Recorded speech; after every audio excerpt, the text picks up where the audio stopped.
जाता है। मैं मिठाई नहीं खाता, हालांकि रोटी और ये तो खाता हूँ, चावल, और मुझे शुगर हो गया। अब मुझे खुद हैरान कि मेरे को शुगर, मिठाई तो ना होने के बराबर कभी कोई इतनी सी खाली मीठी चीजें, मीठी डिशें, मैं डर के कोई का चम्मच खा ली, मुझे शुगर। तो मुझे मेडिसिन से, वो एक शुबा है, पावरफुल शुबा है कि मेडिसिन से शुगर हुआ, दवाओं से। अब ये कि मुझे शुगर भी बिल्कुल, मैं समझो डायबिटिक्स का पेशेंट हो गया। इस दौरान पता चला कि इसमें शुगर, चावल का तो सुनते थे, अब गंदम में शुगर, तो जौ में, तो ज्वार में, तो सब में शुगर। अब खाए तो क्या खाए।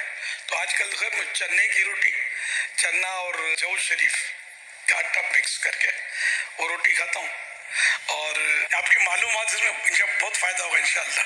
और चावल का फिर ये डॉक्टरों का एक अजीब तरीका है, मजे का तरीका है। चावल ज्यादा पानी डालकर, इतना सा पानी डालकर नहीं, ज्यादा पानी डालकर इसको उबाले, तब वो पानी निकाल दिया।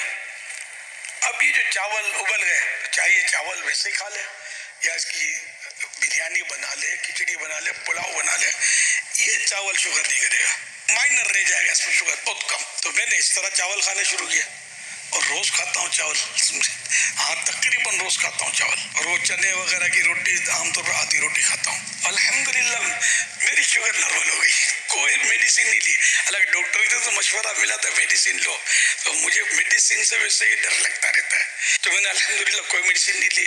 ऐसी रिपोर्ट आई शुगर की कि नॉर्मल हुई, मुझे यकीन नहीं आता था कि ये कैसे हो गई। 100 दवा की एक दवा परहेज है, परहेज ही जो है ना, ये आप किया करें।